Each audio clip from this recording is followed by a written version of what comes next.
The opinions and views expressed in the following program are those of the speakers and the host, and do not necessarily reflect those of Yoakley Scott Corporation and Your Sports Network. Yeah, I've been closer to Jesus before, so can you help me out? Oh, can you help me out? Am I on my own? Am I on my own? But can you help me out? Am I on my own? Am I on my own? Or can you help me out? Can you help me out? I've been scared to look in my soul.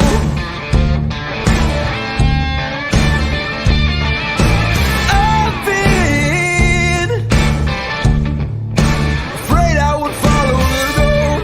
Yeah, afraid of the things I've been told.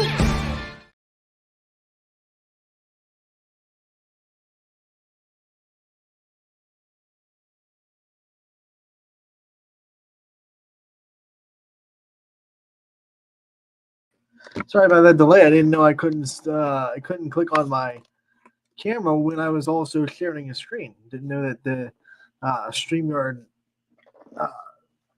what's the word I'm looking for? StreamYard interface wouldn't let me do that. So sorry for that. This is a great start to a Thursday episode of Running Point on ysnlive.com. Brought to you always by our good friends. We're going to put them in the top right-hand corner of the screen. Go ahead and put up their logo so you know where to go if you're in the market for a new or used vehicle. Greenwood Chevrolet in Austintown. Right there. They go the extra mile for you. And we try to do the same here on this show every single day. And what a great sponsor Greenwood Chevrolet has been since the very beginning. And we thank them again for their wonderful sponsorship. We have a great show for you today. We're going to start with, like we always do, Class B recaps. We're going to go into last night. There was a couple of 16U games that we have to recap.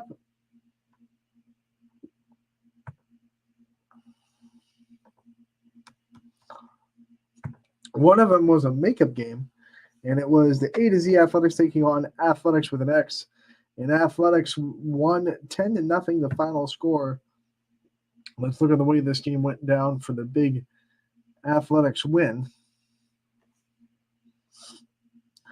You see the Athletics scored 3 in the first, 3 in the second, 3 in the fourth, 1 in the fifth, and that was the walk-off to secure the run rule, 10-0 for Athletics. That's a nice consistent offense. 3, 3, 3, 1. Not one big crooked number, just consistently putting on the pressure as the game goes on. Athletics hitters, they look like this. They had a 3 RBI day from Tyler Kurlick, who went 1 for 2 with a run scored. He was just drafted in their All-Star draft yesterday. You'll be able to see him at the All-Star game on Saturday. They had 2 RBI from Cody Bungert, who went 1 for 2 with those 2 RBI. 1 RBI day on a perfect day at the plate for Cale Moraski, who went 2 for 2 with an RBI, a walk, and a run scored. You had an RBI as well from Brady Stivall, who went 1 for 2 with the walk and a run scored to go along with that 1 RBI as well. So plenty of offense to talk about when you're talking about Athletics. They also had a perfect day at the plate from Jonathan Adamson. Did not have an RBI, but did score 3 runs and draw a walk as well. So not only did he reach base every time he stepped to the plate, but he also scored every time he stepped to the plate. So a really good outing for Mr. Adamson there for Athletics. We go to the Athletics pitching, and it was dominant. It was Sean Updergraff, who went 5 innings in the run rule victory, didn't give up a run, gave up 5 hits, struck out 8, just walked 2. So a big day for him on the mound. Anytime that you can get one pitcher to go through a whole game, that's good for you and the rest of your pitching staff. You don't have to use any other arms on the day. We go to athletics. They did have 5 hits on the day. They had a perfect day at the plate from Anthony Kamaki, who went 1 for 1 with a walk. You see Christopher Staff got a hit. He went 1 for 2. Also 1 for 2 day from Raymond Travado. And then a 1 for 1 perfect day at the plate for Ryan Knifer. And Jaden Hoover went 1 for 2 on the day to round out A to Z's offense. Oh, yeah, I got him. I thought I missed Travado, but I got him 1 for 2. We called that out. You see the Athletics pitching right there and the numbers they put up. All but 1 run was earned. They did strike out 5 and gave up 12 hits on the day. Final box score, 10 runs, 12 hits, no errors for Athletics. A to Z had no runs on 5 hits, 2 errors on the day. So let's move on to the next 16U game that was being played yesterday. It was a 5-0 win for Avalanche. So we had a pair of shutouts on the day in 16U. Avalanche getting the win. Here's how they did it. Scoreless through 3 through 4, and then 3 runs in the top of the 5th in this pitcher's duel, 2 runs in the top of the 6th. That was more than enough. 5 runs, 10 hits, no errors for Avalanche. No runs, 1 hit, 2 errors. 3 errors, I should say, for Ballistic Baseball. We go to Avalanche's offense. It really was scoreless through 4 and had that big 5th inning. They had 2 RBIs from Dom Miller, who had multiple hits as well. 2 for 4 a day for him with the 2 RBI. A 2 RBI day as well from Braden Burnett, who went 1 for 3. He had an RBI also from Isaac McCandless, who went 1 for 2 with the RBI. Hits were also spread around. You had Elijah Hostetler with a hit, 2 for 2 on the day, a perfect day at the plate with a walk as well. He scored a run, a 1 for 3 day from Lane Ryder with a run scored and a walk. 1 for 4 for Hunter Jones. 1 for 3 day from Jaden Amos. And I don't think I missed anyone. Let's just double check. Burnett got him. Yep, we've called out everyone that got a hit for Avalanche. Their pitching was also on point. Amos, who we said had a good offense today, pitched well, 7 innings, gave up 1 hit, no runs, struck out 10, walked 2, and he did all of that in 85 pitches. Let's get out the calculator because that's a pretty efficient day. Calculator, 85 divided by 7. It's about 12 pitches per inning. That is prime efficiency. I think if you went to a pitching coach and said, hey, your pitcher's on an average 12 pitches per inning, he would tell you right from the jump, kid's going to have a pretty good day. Kid's going to have a pretty good day, and Jaden Amos definitely did that. Famous Amos. Name suits him well. I hope he likes the cookies, right? 5-0 once again. Avalanche gets the win to cap off the short night for 16U, but good night for 2 pitching staffs. Athletics and Avalanche both with shutout wins. Let's go look at the standings for 16U. I know there wasn't everyone in action, but just an update. Avalanche, who got the win, they still sit in first place. They are 13-2. They are a half game ahead of the Astro Falcons, so that win put them alone in first place.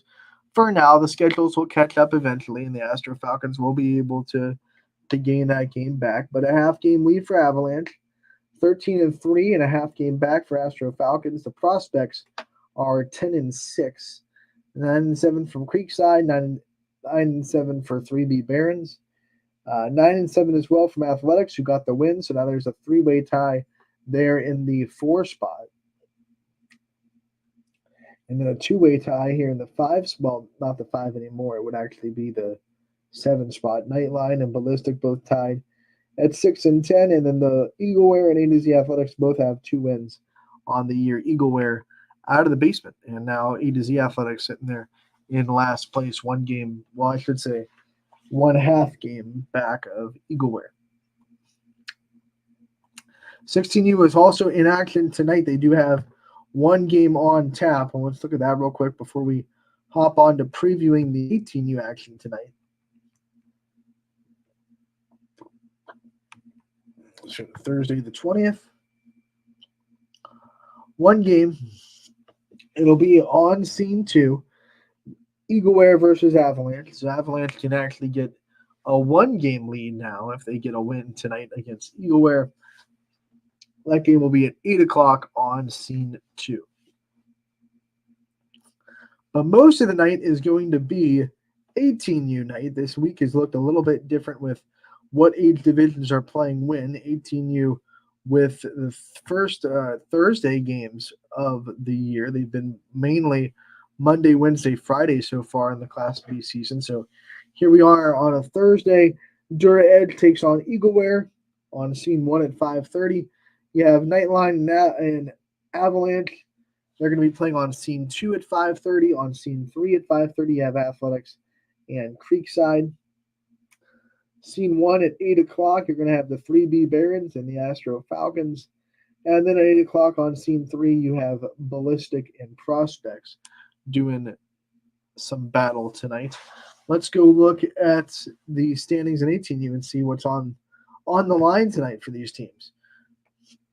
Astro Falcons have a 1.5 game lead over the 3B Barons, so that'll be a big game between those two tonight. 15-1 for the Falcons, 14-3 for the Barons.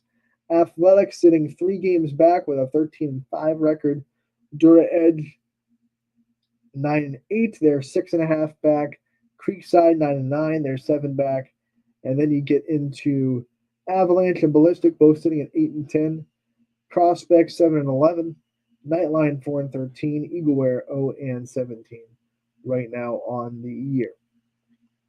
So when we look at the standings and then we go back to the game schedule, you can see that nightcap, Astro Falcons versus 3B Barons on scene 1, going to be a heck of a game. If the Barons want to run at the regular season championship, this win is paramount. They got to get it. They're sitting there, 3 games back? A 1.5 games back.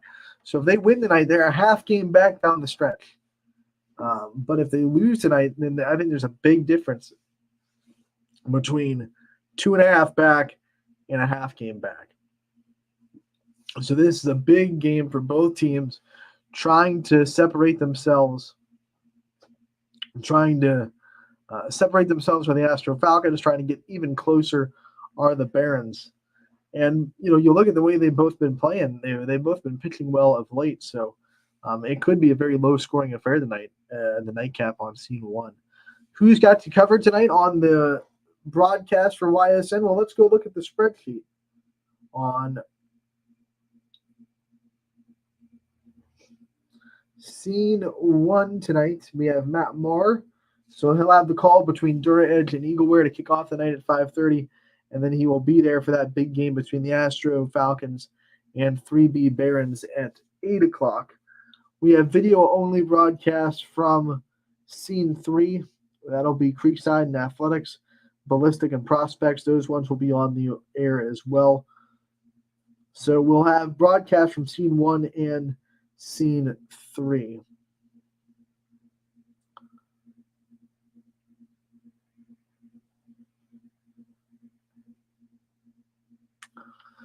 Before we stop our recap of Class B action, I do want to go into 14U. Now, this isn't like the others. We can't recap the stats for 14U because they're not provided on the website, so we can't do everything we always do for 14U, but we can go and see how the games went last night, finals-wise, scores-wise. Maybe we can't because their final scores aren't up. Never mind. Or just look at the standings then, right? We'll look at the standings for 14U. You have the Astro Falcons in the lead with a 10-2 record. Creekside is 7-2 with a 1.5 games. 3 games back is Ballistic at 7-5. 4-8 are the 3B Barons. They are 8 games back. Prospects also 4-8. 6 games back. And then the Avalanche round out the 14U records with 2-9 and 7.5 games back. So that's what 14U looks like down the stretch. right now, and they will be back in action tomorrow night for one game at Springfield, Prospects and Creekside, but nothing tonight for 14U. Tonight is all about 18U and then one 16U game as well tonight. And once again, the broadcast from Scene 1 will be with Matt Marr. Scene 3 will have live on ysnlive.com, but we will have audio only for those broadcasts as well. So we're going to take a break here on Running Point. When we come back, we have more of the show. Don't go anywhere. Running Point always brought to you by our good friends over at Greenwood Chevrolet in Austintown. We'll be back in a bit.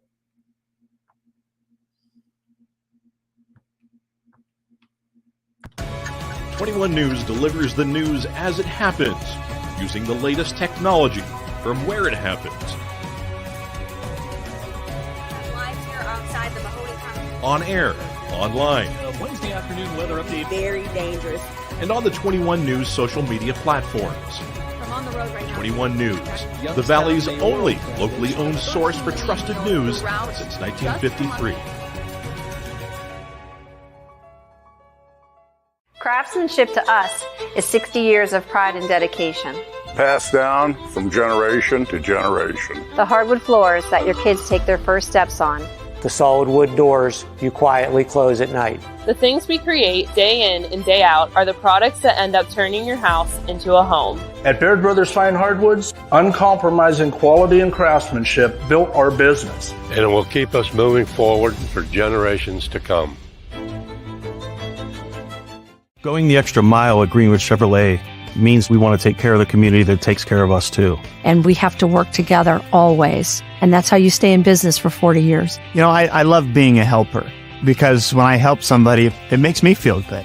It means a lot that I can make a difference in others' lives. So I will do everything I can and just being there for them every step of the way. I want them to know within the first 5 minutes that they could depend on me. That's what going the extra mile means, only at Greenwood Chevrolet. Before the lights come on, before the workday begins, before a long day is ended, or it's time to have fun. It all starts with the people at Joe Dickey Electric. From replacing a light fixture in your home to building a substation for your business, no job is too big or too small. The people of Joe Dickey Electric power them all. Joe Dickey Electric, over 60 years of powering the Mahoning Valley.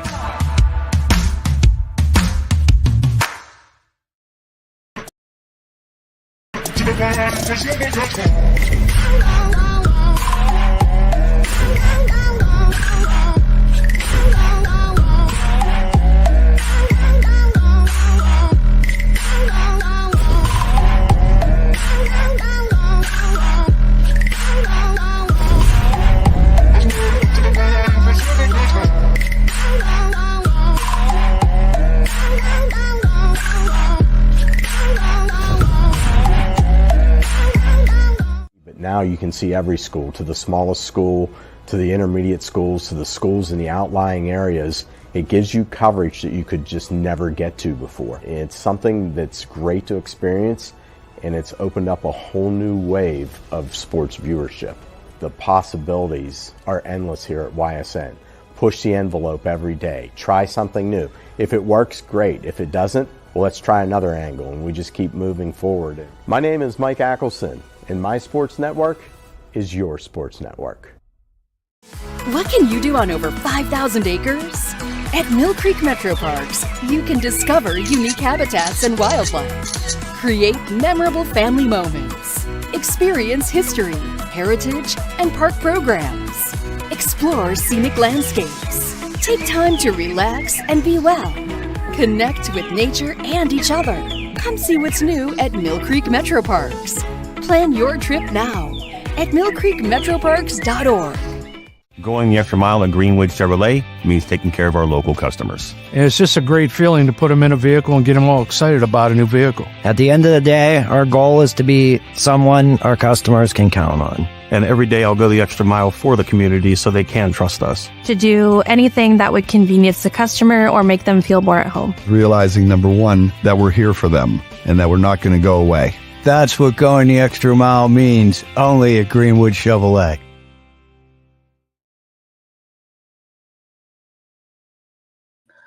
And welcome back to Running Point on ysnlive.com, brought to you by the folks you just heard from Greenwood Chevrolet in Austin Town. They do the extra mile for you. We try to do the same here on this show every single day. And one of the ways we do that, of course, is our player profiles. As I've said earlier this week, and I've said in the last couple of shows, we still have a couple of player profiles that we've done during the season to catch up with and play on the show. We want to make sure that everyone gets the opportunity to be featured on Running Point. So we're going to continue that today. We have from Jackson Milton, McKaylee Thornhill is going to be featured on this episode of Running Point. So without further ado, here's that interview. Senior from Jackson Milton. Anthony Herwig here with you, and we have a Jackson Milton softball player profile. The last player profile for McKaylee Thornhill. We've done a couple of them, and here we are senior year. Mac, thank you so much for taking the time to join us again today. Yeah, thank you for having me. Let's talk about it. Senior season, there's a lot of last to come with it. Last everything, really. How have you been dealing with all the emotions that senior year has brought you? I've been doing pretty good, and I think I'm doing good because I know that I have 4 more years since I'm playing in college. So if I wasn't playing college, I'd be so sad, because I love softball, and playing 4 more years after this is really helping me get through this year. You are going to have 4 more years of softball, but you had to say goodbye to the other sports that you've played in, volleyball and basketball. You went through the senior nights of those games, had your last games that you're going to play in those sports.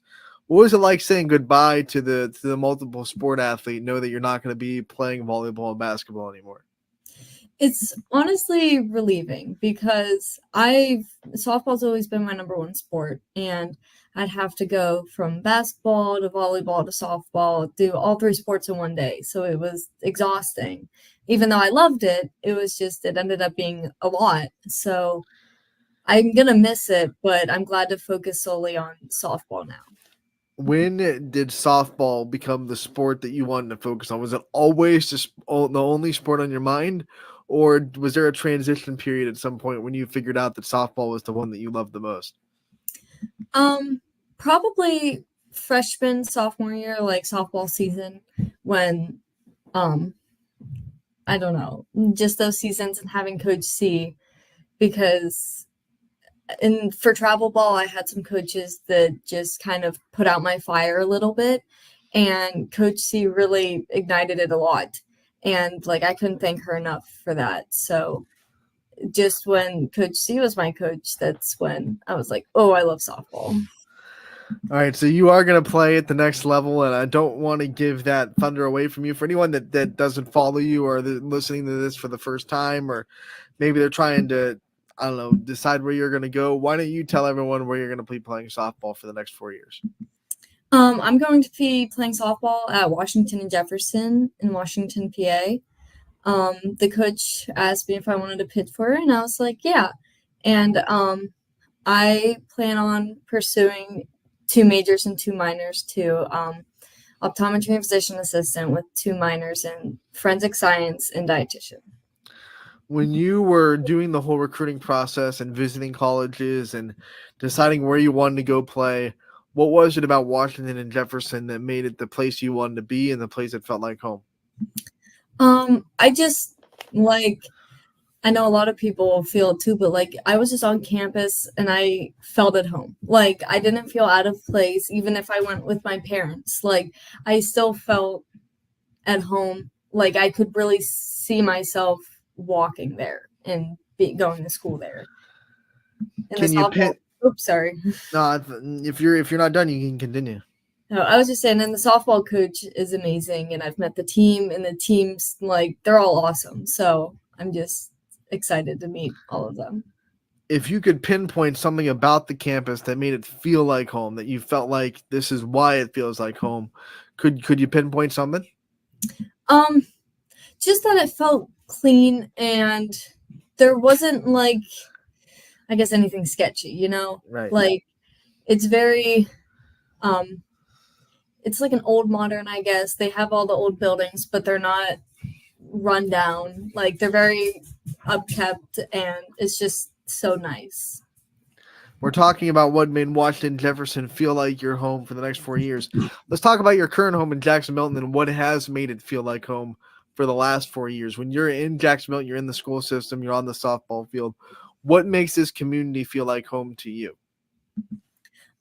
Just that everyone's supportive and there for you. Like, even though you might not get along too well, but if you get something that they might not, like in sports, they're still like, congratulations. And I feel like no one's really jealous of anyone.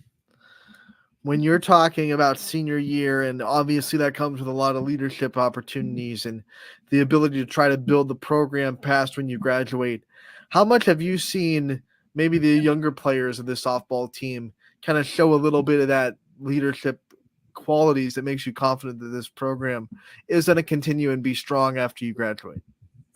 I just know that like some of the freshmen have been thrown into the fire. Like Emma Johns, she's our leadoff batter as a freshman and started at shortstop. And so she went, like some freshmen build their way up, but Emma got thrown in and she's just an all-around good athlete and a good person. So I feel like she's definitely going to lead the team very well throughout her whole 4 years. And that goes for all the freshmen. They're all the underclassmen are pretty good. Let's talk about your pitching in the circle this year. You've been doing a really good job, and you have to pitch against some really, really good lineups. What's it been like in the circle this year for you? What has been your mindset, and what do you think has been the biggest strength of your pitching this year so far? My mindset is one game at a time. So, like we played McDonald Wednesday. I think it was Wednesday. And so, like Monday and Tuesday when we played Springfield, I was like, I need to focus on like hitting my spots Monday, because if I just hit my spots Monday, I can do it Wednesday. And that's been helping me a lot. And I've been lifting a lot. So like in the weight room, and that has helped my pitching tremendously because I have more energy and I notice a difference in my speed, honestly. I'm not saying I'm throwing gas, but it's definitely more constant. And I think like if I were to tell any underclassmen or anybody else is use the weight room. Like you don't even have to be lifting 300 pounds, but just little stuff that help the whole softball as a whole is just great. We've talked about your love for softball. What about your love for the art of pitching and obviously putting so much time into it? What got you into that, and how have you continued your love of just that aspect of the game and pitching in the circle and working on your craft inside that circle? It's just, I feel like softball really helps with out of softball lessons. Like if you're not having a good day, like you don't have to pitch great, but as long as you do your best, like you can still get far just doing your best. And I feel like, I don't know, I just like pitching. So we know that. We know that Mac Dog loves pitching. That's one thing that we know really well. Senior year also is the last year in the classroom for you at Jackson Milton. So what's it been like, working in school? Have you felt senioritis yet? Is it starting to kick in on you a little bit? I had senioritis before we even started. It was the summer before, and I was like, I'm ready to go. But I took decently hard classes this year. So I took like physics, calculus, and anatomy all at 7:40 in the morning. And so I've really, as like they say it now, I like locked in, and I took those classes to get prepared for college. So when I'm at college playing softball, I'm not absolutely clueless in the hard classes. So, but I'm still ready to be done.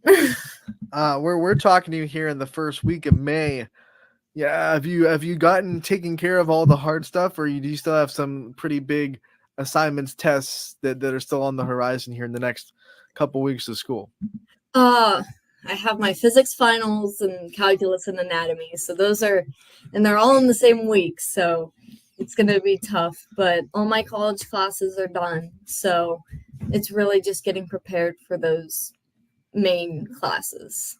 So at least you still got some stuff to warm up, and you can't pack it in yet. But when you graduate, it's gonna happen. You're gonna walk down that aisle. You're gonna accept that diploma. You are able to get a little bit reflective on the things that you're proud of in that school and the things that you're proud of in the classroom, outside the classroom, on the field. What are some accomplishments, whether it be in school, in life, in sports, that you're amazingly proud of yourself for getting done in your high school career? As I've said, like previously with the hard classes I took this year, I'm graduating one of the 8 valedictorians. So I have that. I've worked very hard for that, keeping a 4.0 over the whole 4 years, taking college classes, taking higher maths. So I'm very proud of myself for that, while keeping a 4.0 and playing 3 high school sports, playing travel ball, being involved in 4-H and my youth group. And I don't know, I'm just proud of myself that I was able to juggle it good enough. Are you doing a valedictorian speech? I am. They were due the 1st, so it's like, oh my gosh. Turned in. It's going. What? Give us a little bit of a preview of what you've already written. You've already turned it in. What's your speech gonna get? What are the themes? What are the overarching themes? I'm not a yapper. Like, I keep it bare minimum. So I thank the basketball coach because he made the senior year tremendous. Like, he made it great. So I talked about him, and I talked about my dad pushing me with my grades, because if I had a 94, like Jackson Moulton's A is a 92.5. So if I had like a 94, 95, he's like, Mac, you need to get that up. That's too low. He's like, get it to 98, 99. 100 would be preferable. But so I just talked about how he would like jokingly push me and be like, you got to keep an A. And just how, I don't know, everyone's hoping. That sounds like Rusty right there. That sounds like your dad. The never good enough. Yeah, negative Nancy there. You could get 100, and he'd say, "Well, why didn't you get 101?" Yeah, he's said that before. He's like, "Was there extra credit on it? Why didn't you get 101?" Come on, man, you're like, not doing good enough. So we're talking about the things that you do outside of school. You brought up 4-H. You brought up your youth group. How much are the things that you're involved in outside of athletics helped you not gas out or not lose your love for the sports that you play? Honestly, it would give me a break, because sometimes, not that I get tired of sports, but you almost just like, sometimes a break's better than being stuck in a rut. So like the fairs in the Trumbull County Fairs in July. So like I have raised these pigs from February to July, and I get to show them off in July. And usually I don't go to any sports. I just stay with my pigs and take care of them there, talk to the buyers. And that's like not a vacation, but it is. It's something different for me. And youth group, I go there like Wednesdays and Sundays. That's the big getaway from everything. And I have a lot of friends there, so I get to talk to my friends from like Canfield and Heartland and all that. And it's just something different. All right, so like it or not, the pitchers always get stereotypes of being the mental cases of the team. So I got to ask you, do you have any superstitions in the pitcher circle, or things that might be weird from the outside world that you look at and fit into that pitcher stereotype? This might be bad, but so I have an old glove that I used like freshman and sophomore year, and I got a new glove. And I just feel like my new glove is not it. Like, I cannot pitch with that stupid thing. And I think a Waterloo game, our senior night, I forgot my bag at home. And so I always have my my glove and my dad's glove for when we go to pitching lessons. And so I was warming up with my old glove. And senior night, I feel as though I pitched a very good game with 13 strikeouts and like, I don't know. And so ever since then, I've been like, I cannot use my new glove. And my old glove is like, the strings are coming out. It's like, if I get hit the ball, I'm not catching it. Like, it's going to go through my glove. But I feel like I pitch great with it. There's a special relationship between a fielder and their glove. Yes. You know? Yeah. When you're in the field, do you stick with the old glove or do you switch them out when you're in the field? Because obviously a few more balls are going to get hit to you. Yeah. It depends. Coach has been throwing me at first base. It's not my normal place, but if I go there, I use my new glove because my old glove doesn't have as much padding and it hurts when people throw it to me. So I use my new glove then. And if I'm not pitching, I'm not like as superstitious because I know like the rest of my team's gonna like fine. Like it's more of the superstitions for me. So like I don't know.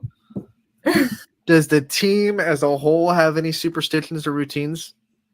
Not really. I'm trying to push like the don't step on the line before the game, but there's always that one person that's like laying on it, and I'm like, oh my gosh, don't step on the line. Like we lost before we started. You stepped on the line. Let's talk about living out of home and what that's going to be like for you. What's one life skill that you think is going to give you the most difficulties when you're not at home anymore? As a family, we've always gone on like big vacations, so we've always been like not home. But I think not being somewhere, like even just with my parents, like just going home after softball, not going home, like going to my dorm with a roommate and not being able to tell my dad how I did at practice and him not believing me. So like I can only call him when I'm there. So it's going to just be hard to be away from my family, but I'm ready to be away. Like I'm excited. So. What is one home cooked meal that you're going to miss the most when you're not at home anymore? Tacos. I die for tacos. Like mom says we're having tacos and I'm like, yes. So I think tacos. Are your mom tacos like special? So like you can't just go to Taco Bell and get the same thing. It's not the same. It's mom's tacos are the best. We usually buy like half a cow or something at the fair that we go to. So like it's like fresh meat. And since we've lived off of like our own, like when we have a pig, like it's usually our bacon and stuff. And you can just taste the difference between store-bought and like cheap beef and then like homemade, you know where the beef came from. And she also makes like this taco bake that's like it's like almost like a cornbread, I guess, and she puts a taco meat like below it and there's like cheese and sometimes she puts corn in it and it's fantastic.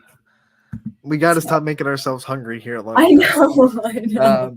Let's do what we always do at the end of our player profiles. You've been a part of a couple of them. We like to get the player to take the spotlight off themselves for a minute and shine on the people that are in their life, in their corner, supporting them throughout their journey. I want to do that for you one last time. It's your last time to give your shout outs out. Give them out as many as you want to give. Yep, definitely my parents, like both of them. My mom's been, she's not a sports person, but she's been doing the game changer for our high school this year. And she's definitely learning a lot. Like we get a hit and someone makes like an error and we get on base and she's like, yay, they got a hit. My dad's like, that's not how it works. But so I'm definitely grateful for my parents and definitely Ed Beavers and Dave Flickinger because like I've said previously, they put up with me. I'm blonde and stubborn. So they definitely keep at me. Like they keep me in the right lane. And just my high school team, even Coach Halovic, it's his first year and he's really putting his everything into it. And I really appreciate that definitely for my senior year because I feel like a new coach, definitely senior year, half the time doesn't go good. Like it's just rough. So I've been happy that this year's been so good, even though we've gotten rained out and literally played 12 games. But he's definitely putting his all into it, and I'm very thankful for him and just everybody, and definitely my travel team and the people who aren't on my travel team still. Like Bree McCombs is really, like, I love her. She's my bestie, but she definitely, I support her and she supports me. We played her Wednesday, and when I got the hit, she texted me later and was like, I was low-key rooting for you. And I was like, thank you. So just everybody around me I'm thankful for. You broke up the no, Mac. I know. All right, Mac. Thank you so much for the time. We love talking to you. Yep, You know that. me We too. appreciate it, and we will look forward to talking again real soon. Yep, I'll see ya.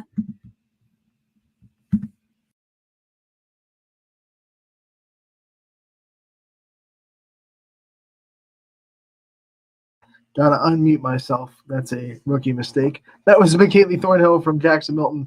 What a great player profile that was, as the senior from Jackson Milton. Going to be in the YSN softball all-star game coming up Wednesday, 26th, next Wednesday. We'll have it from YSU at 6 o'clock for your start time for that softball game. That'll wrap up today's episode of Running Point, though. We want to thank you so much for tuning in. Running Point always brought to you by our good friends over at Greenwood Chevrolet in Austintown. We thank them for their constant support and sponsorship of not just everything that we do on YSN, but everything we do on this show as well. We will not have a show tomorrow, but we'll be back on Monday from 1 to 2 to recap all the stuff over the weekend that goes down. We have a lot of Class B happening, so we'll have a lot to talk about on Monday, so don't miss it on Running Point. Brought to you again by our good friends over at Greenwood Chevrolet in Austintown. Thank you so much for tuning in today. We'll see you next time.